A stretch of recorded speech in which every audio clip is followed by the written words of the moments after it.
Okay, welcome to this video. We're going to be talking about selling information. Now, this video series is obviously about how to create kick-ass sales pages, and the important thing to keep in mind is that the sales copy and the way that the sales page is laid out is going to depend greatly on what the heck it is you're selling. And I see a lot of people screwing it up when it comes to selling information. The important thing to remember when you're selling information is that it's not the information you need to focus on. I'm going to expand about that in just a second here. Okay, so even though the product is comprised of information or knowledge, that's not what you need to sell them on. And when I say them, I mean your prospect, your visitor. People believe nowadays that information is easy to come by, and you can't blame them, right? Because we live in a society of Google and YouTube, and it really becomes more about the source of the knowledge and the experience of its consumption that pushes people over the edge, right? You can't just type up a book report, basically, on a subject and sell it and expect to have this huge business and make millions and gazillions of dollars, right? Because that information that you curated or that you basically researched and put together into that text document, it's out there, it's readily available, it's freely available actually to anyone.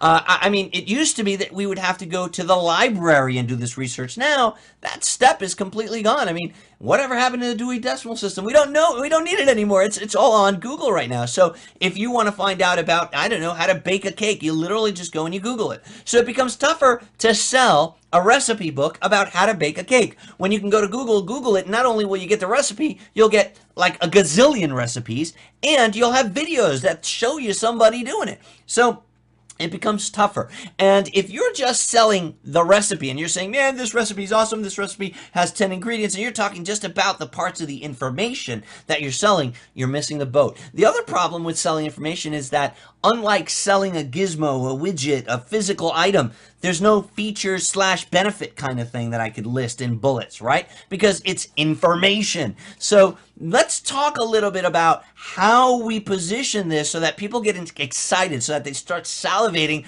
to buy your information, even though it's readily available on Google for free. Okay, so we're going to talk a little bit about that. Selling the source. Notice that's what I bold-faced in that line there. Selling the source of the information is what's paramount. We live in the information age of Google. I just mentioned this.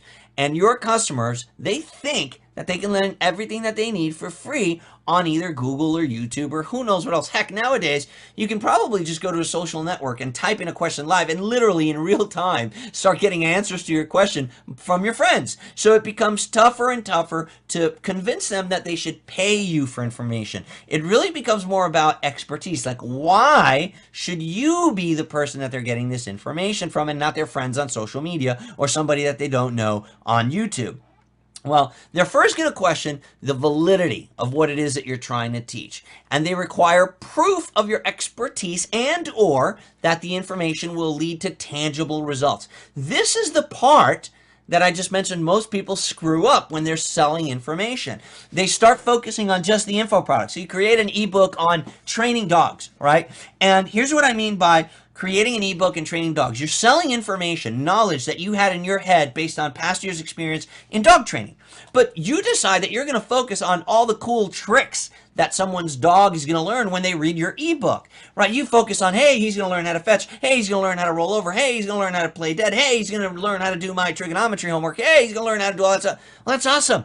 But that doesn't really convince me to buy the product, right? Because I can probably learn all that stuff somewhere else. I could pay a professional trainer to come to my house and teach him that, right? Well, what you need to really convince them on is the validity of how do I know that your training is really going to work? How do I know that? I've never heard of you. I don't know you from Adam. There's a lot of regurgitated and curated, right? That's the techie little, well, not techie, but that's the vernacular. That's the buzzword that we've seen pop up in the internet marketing space over the last few years. Curated. Well, I've got to be honest with you. There's a lot of regurgitated and curated garbage out there that's being spun as new and cutting edge information. Look, authenticity is a gem to portray in your prospect's eyes. Are you authentic? Is this really good, awesome, stuff? Or is your prospect going to be running the risk of purchasing something that was really written 10, 20 years ago? And hold on a second, I don't want to jump the gun here, because sometimes some information isn't necessarily invented, right? It's just, like I said, it's being repackaged, repurposed, represented in a better way. For example, you could go to 2 different colleges or universities and take the same class, but it's being taught by 2 different professors. And you could really love one and like get a whole lot out of it and just think that it was awesome. And you could hate the other one because the professor wasn't entertaining, he wasn't engaging, he was monotonous. He just basically gave you a big textbook and said, go home, read it, test tomorrow. And you didn't really learn with that guy, but it was the same exact course, same exact test, same exact questions. So a lot of it has to do with the way that the information is presented. We're going to be talking about that. But authenticity, the fact that you're authentic, that you know what you're talking about, that is a really important thing to sell. The source of the information. Authority and accreditation is a great way to show that you basically know what the heck you're talking about. If you've got accomplishments in your specific trade, so if you're an expert dog trainer and you've, had your dogs have won all these prizes in different shows, you should have pictures of that. You should explain all the places that you've competed in. You should have videos of the tricks that your dogs are, you should have all of these basic medals of accomplishment listed on your website, because that is what's going to convince me that you're an authority figure, somebody to listen to in the dog grooming niche or in the dog trick niche or what have you, right? So you understand how it's really the source of the information that you have to sell, not the information itself. You got to build trust. And social proof is what's ultimately going to create trust in the eyes of your prospect. You got to have customers and beta testers describe the information consumption experience in great detail to your prospects. The example that I made a minute ago about taking the same class in 2 different colleges, for example, right? Well, if you had a student that actually went through the course, vividly describe how cool taking the class was and how awesome it was to learn about doing these dog tricks and how easy it was to implement and how you gave the information in audio as well as video so they could listen in their car, and then they actually were able to see videos and learn what they were doing wrong. It wasn't just a book. Well, if you imagine having an actual student or a beta tester, somebody that's been through the exact course, in their own words on your sales page, tell the prospect what a great experience they had consuming the information, right? Not talking about the tricks. Who cares whether he fetched or he jumped or he did trigonometry? It doesn't matter. How good, how useful was buying this product? Because I can teach him how to do trigonometry by Googling it, right? I can do that. So, and now that we're talking about how much fun was the consuming of the information, well, how consumable are you making it? Are you giving them the option to select their favorite form of consumption, whether it's a video MP4, a text PDF, or an audio MP3? Remember, information can be conveyed in a lot of different mediums, right? And those mediums are in the form of digital media. And that could be a video, it could be a text document, typically a PDF, because it's the most universally able to be viewed. the most universally able to be viewed. Don't quote me on that one, but it basically displays easily across a great number of platforms. And the other one would be audio MP3. And you know what? Providing all of these different mediums for your buyer in the members area is so easy to do, and it dramatically increases the perceived value of your product. So listen, how many papers have you written in your lifetime? Think about it. If you've gone to college or any kind of grad school like I did, you've done a lot of writing, and you literally paid the college to write for them, right? To be graded, right? Well, how about using those tools that you learned on writing, on how to create a book report, for example, on how to literally curate and gather your own information, do your own research, create your own dissertation, and actually provide actionable content, instructions, information on a great variety of subjects. There's people listening right now saying, well, you know what, Omar, I don't know about anything. Go learn it.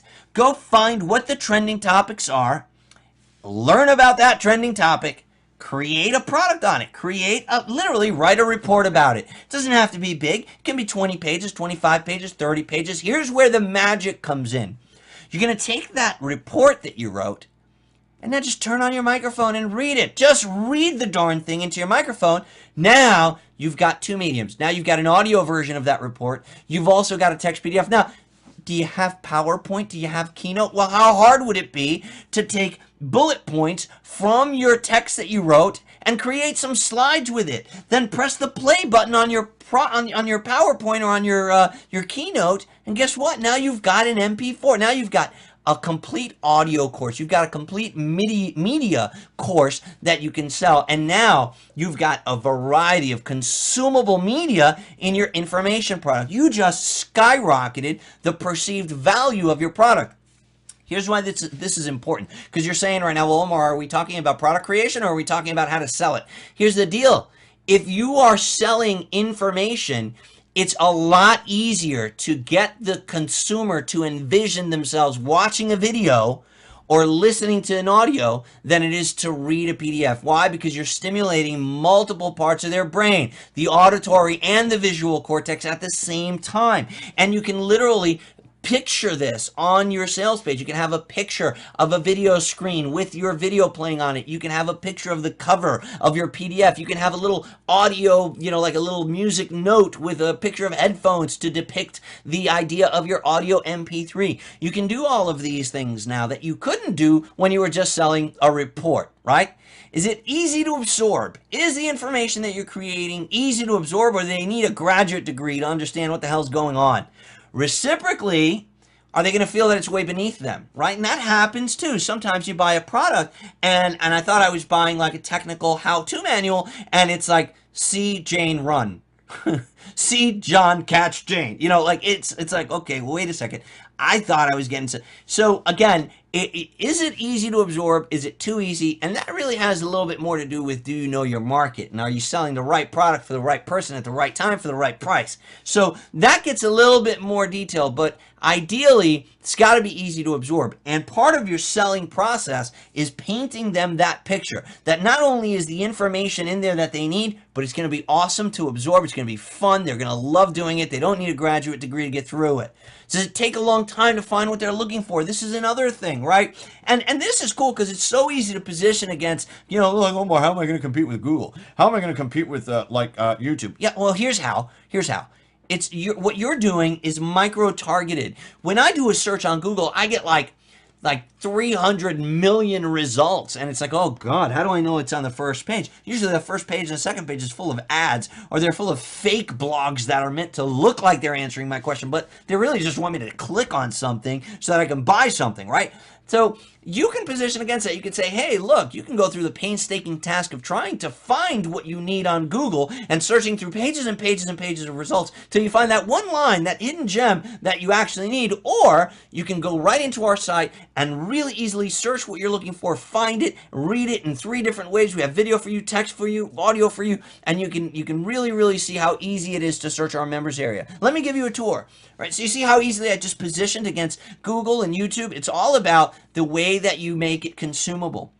Show them how much fun and how entertaining it's going to be to go through your members area, discovering and devouring all the abundant material, right? So again, the wording that I'm even using on this slide is something that you could use on your sales page. And you can actually show them, give them a tour of the members area. Show them how you've separated everything into modules for them. So it's not just one video, it's a series of videos. You made 3 or 4 videos for each chapter. You've got a page with all the audio chapters. They're downloadable so they can put them on their mobile device. They can put them on their iPad. They can put them on their iPod. They can listen to the material while they're jogging, while they're working out, or while they're cooking dinner. They could set the iPad down. See what I'm talking about now? What I'm talking about now is benefits. It has absolutely nothing to do with the information that's going to be consumed.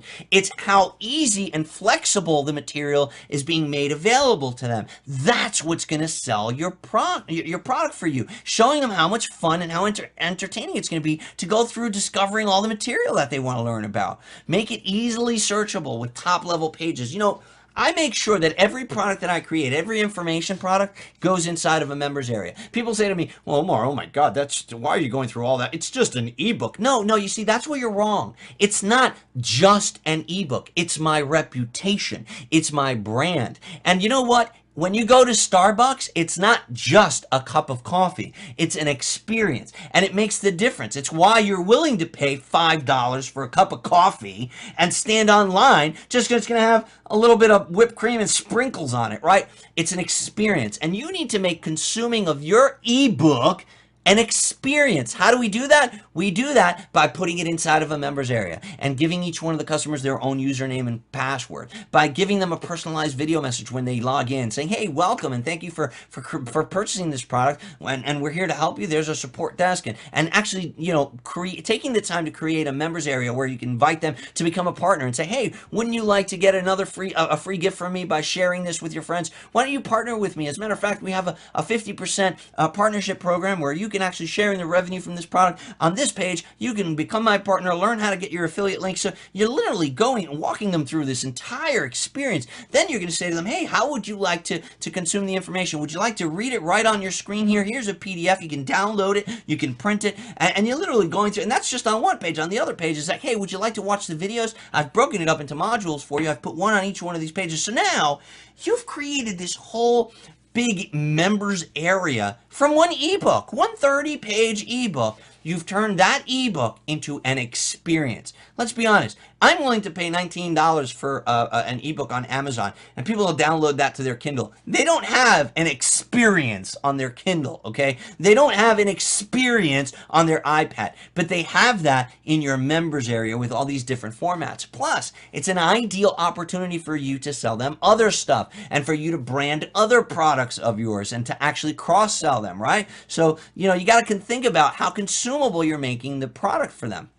Now, let's talk about the presentation of the components. And a lot of people get this little bit mixed up with, you know, when I'm talking about presentation on the actual sales page, right? So what we want to do is on our sales page, we want to make a big deal about the way that we're delivering the product. So I talked just now about actually, you know, fleshing out a nice members area and everything. Look, to talk a little bit more about that, the reality is that a plain list of download links is a recipe for a refund because it has no thud factor. It makes no noise. There's no thud, right? Paying for a link is a tough thing to justify the next morning.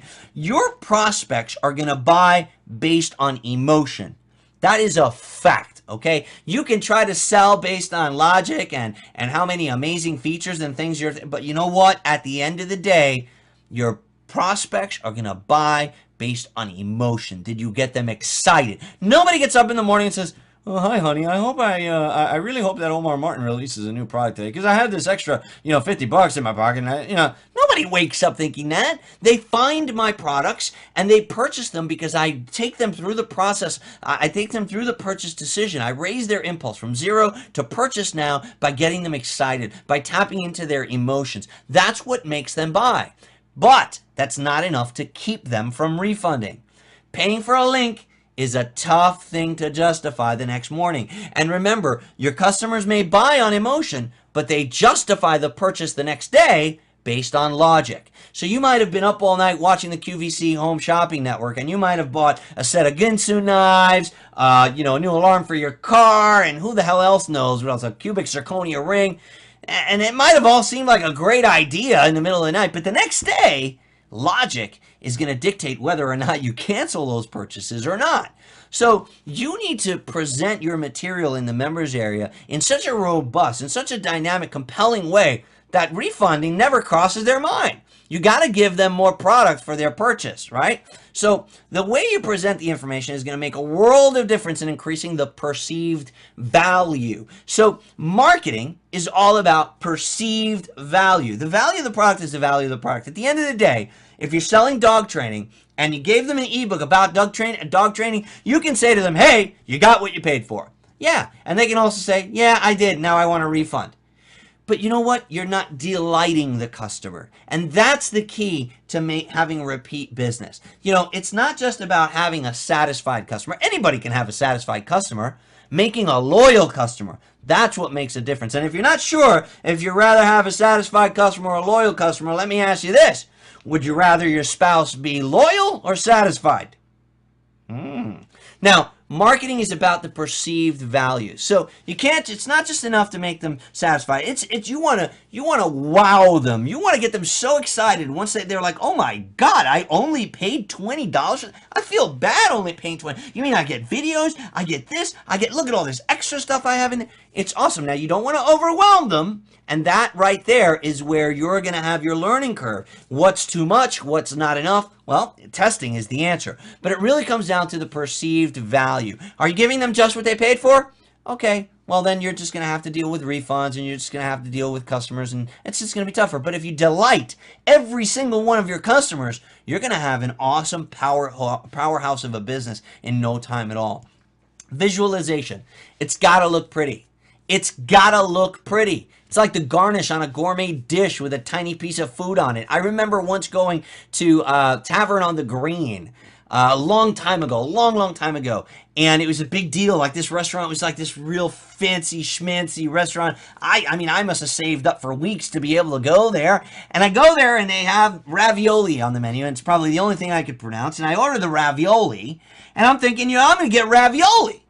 I got these 2 little tiny pieces of ravioli on a dish that was decorated with sauces and like lines of cheese and all this stuff. And I'm like, wait a second, I'm gonna starve. This is 2 little tiny pieces of ravioli, because it's all about the visualization. It's about the packaging. It's got to look pretty, like the garnish on a gourmet dish with a tiny piece of food on it.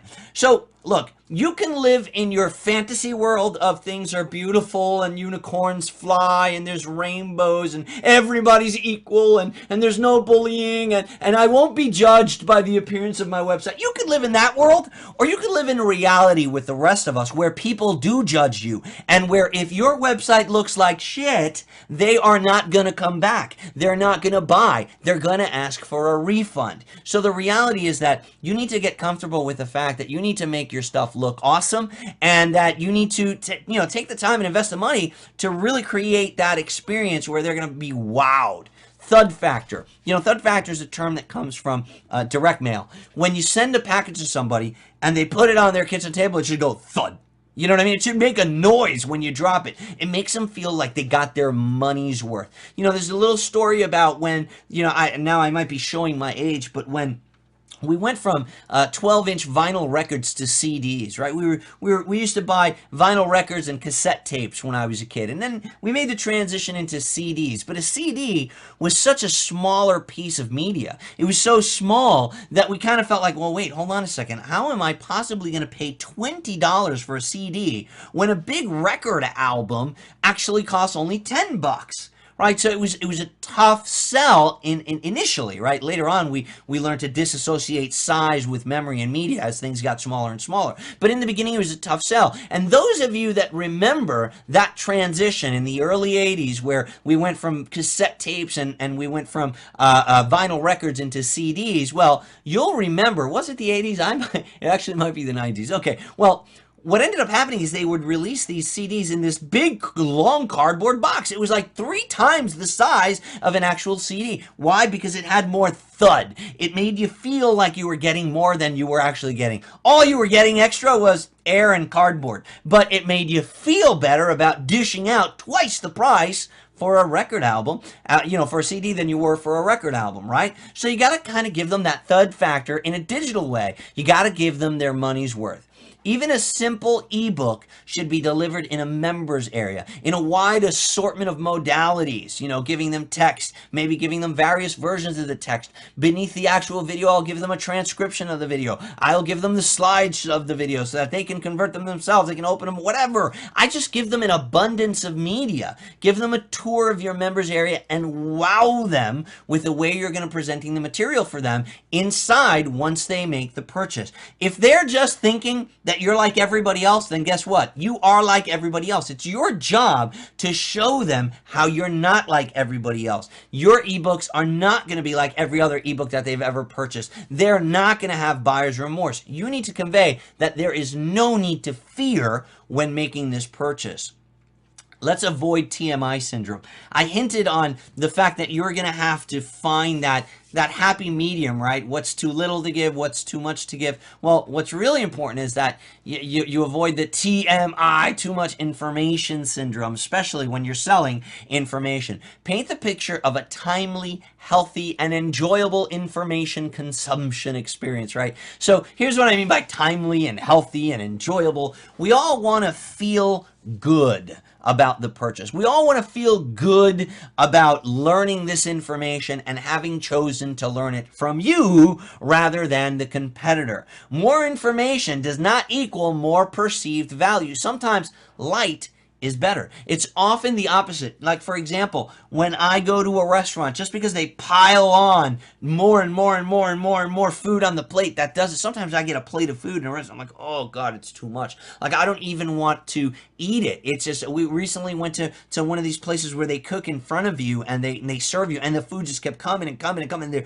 and it was like mountains of food on the plate, and it was literally turning me off. I don't know if you've ever had a similar experience when it comes to food, but you've got to make it light, healthy, and enjoyable. You got to make them feel like, wow, this is awesome that I got all this stuff, but you can't make them feel like, oh God, it's too much. No, because it'll have the opposite effect on you. Adding a library of ebooks to your offer, it might make the whole thing just look too big for them. It might just be like, become like an insurmountable task. They might say, well, oh my goodness, all I wanted was to teach my dog to behave and to get, maybe teach him a trick or two. But now, wow, I got this drug grooming tips book. Now I've also got to learn about the heartworm book. Now I've got to read this other one, diseases that your pup, oh my God, cancer and puppy. He's giving me 10 additional books about dog health. Oh my God, it's just too much. I'm just going to go to that other site where the guy's just selling a book only about training the puppy. Right? Well, you see what just happened there? You thought you were adding value, but you literally talked yourself out of a sale on your sales page because you added too many bonuses, and they weren't specifically congruent with what they want. Yeah, they were about dogs, but this person wants to learn how to train their dog. They don't want to learn about dogs and avoiding cancer. That's not what they're looking for right now. So again, you've got to be cautious about the way that you present the additional information, and you can't make it look too big and too tough to digest. Are you truly over-delivering? This is important. Are you truly over-delivering in your members area? Over-delivering is a term that gets thrown around quite a bit in our space, right? But the reality is that it's not over-delivering isn't that you're making your product more awesome than you claimed it was. It's that you're actually giving them more product than they purchased. Okay? Think about that. A lot of people say, oh man, yeah, I over-deliver in all my products. What do you mean by over-deliver? What do you mean? You gave 110% when you were creating it? That doesn't mean over-delivering. If you're giving me exactly what you said you were going to give me, you're just delivering. You're delivering what you said. Over-delivering means you give me more than you told me. So I've got unexpected surprises inside of my members area. There's nothing like a pleasant surprise. People love surprises. My wife, she says she hates them, but deep down, she loves getting them. And at the end of the day, so do your customers. So make your customer pleasantly surprised. It's not about how awesome you made your product, or over-delivering doesn't mean that you make your products awesomer than the other dude. No, stop thinking that. Over-delivering means that you gave them more product than they actually purchased. Will they find all this information useful? Another good point that kind of coincides with what we were talking about before, whether you're selling stuff about, dog diseases or dog tricks, right? And are you including the two together? Is it going to be useful information in the mindset of your ideal consumer? Is this going to be, first of all, you should know the demographic you're selling to. You should know the markets. You should know the audience.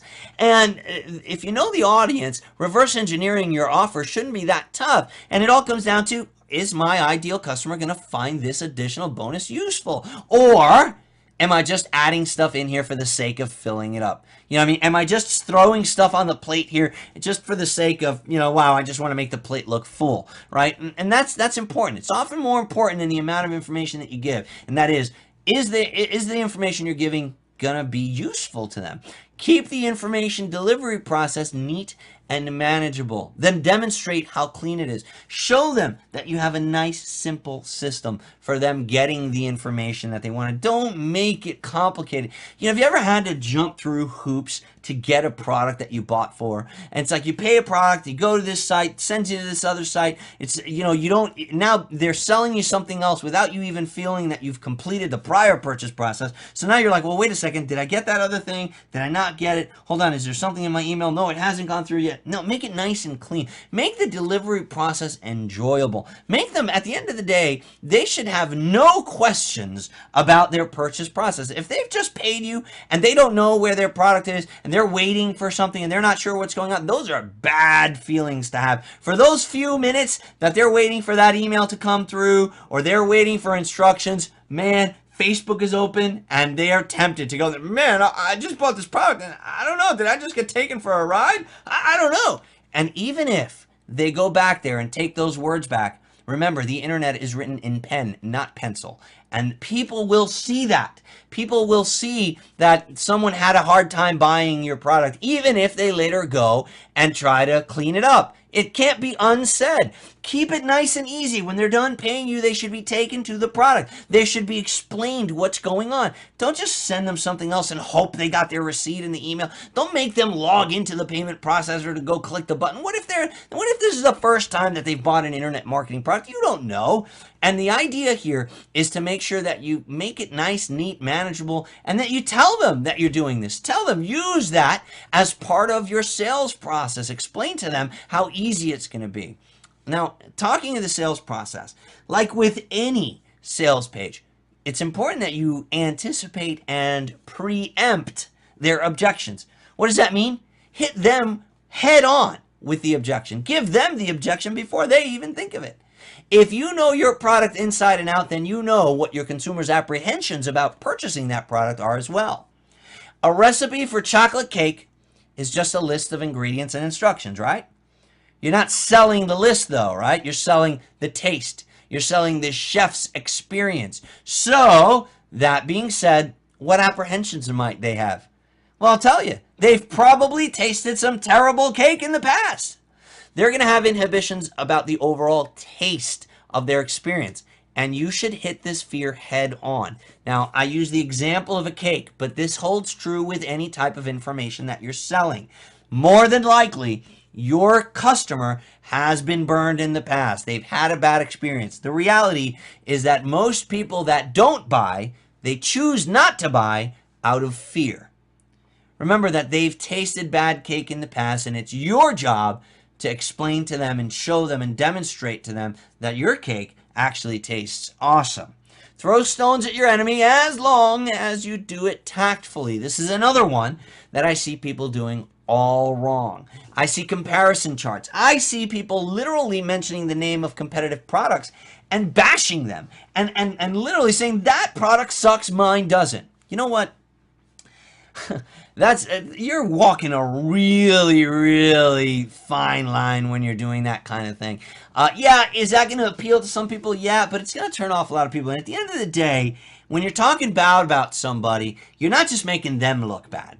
You're also looking bad yourself, okay? It's okay to throw stones at your enemies when you do it tactfully and not to maliciously hurt your competitor's brand. Try to avoid using their name, right? So, for example, if you know for a fact that the leading cake recipe book doesn't come in audio, or doesn't have video demonstrations, you can say something like, hey, unlike some of the other cake recipes products that are out there, with our product you're going to also get videos that show you how to make the cake as well as an audio narration that goes along with the recipe book, so you don't have to worry about having to read it, or you don't have to worry about reading while you're driving. You can listen to it. So you see how I kind of threw a stone at that enemy because I knew that that's not something that they offer, but I didn't have to mention it and say, hey, XYZ cake, ingredient product, whatever, the cake recipe book that they make, it sucks because that company, they don't care about you because they don't give you an audio version like we do. you know, you're not coming off like a hero when you do it that way. And it takes a very tactful salesperson to do that in a good way. Chances are you're going to screw it up if you do it. So be tactful. Don't maliciously aim to hurt your competitor's brand. Instead, mention things that yours does that theirs doesn't, and mention things that yours might not, which theirs does. That's another thing that could be just as powerful. We'll talk about that in a second. If there's something that you do and they don't, which will improve the user's consumption of the information, then talk about it. You know, if you've got, in addition to cakes, you are also going to talk about how to, you know, make cakes in a regular, a conventional oven, as well as a convection oven, as well as a brick oven. So maybe that's something that, hey, look, I'm going to talk to you about the differences of baking this same recipe in these different types of ovens. Maybe that competitor doesn't have that. So you can talk about something that you do and they don't. But sometimes people think that throwing stones at your enemies and positioning against a competitor is just about things that you do and they don't. It isn't. It also holds true if there's something that they do and you don't. For example, finding information on YouTube. That's annoying when you've got to watch all those video ads, right? Have you ever watched or hoped to watch something on YouTube, but you were forced to watch one of those bumper commercial videos in the beginning? It's like, oh, it's so annoying, right? So maybe they've got information, or maybe they're using YouTube, which puts these ads, and you can use that as a selling point for you. And you can say, hey, we don't advertise in our videos, so all you're getting is the truth, the whole truth, and nothing but the good tasting cake recipe, right? So you can use something that they do have and you don't to your example, to your advantage. It's not just about what you have and they don't. But the key here is to preempt their objections, right? So in your sales copy, when you're selling information, think about the inhibitions that your customer is having as they're reading your sales page and address those inhibitions individually in your sales copy. Remember, when selling information, you're mostly selling the source and the consumption experience. Consider a college or university brochure. This is the best way that I can give you this example.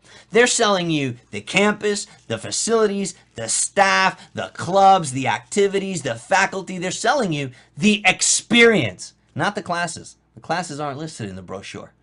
I want to thank you for watching this video, and I look forward to seeing you in the next video. Take care. For more guidelines on sales copy, visit the website in the description box below.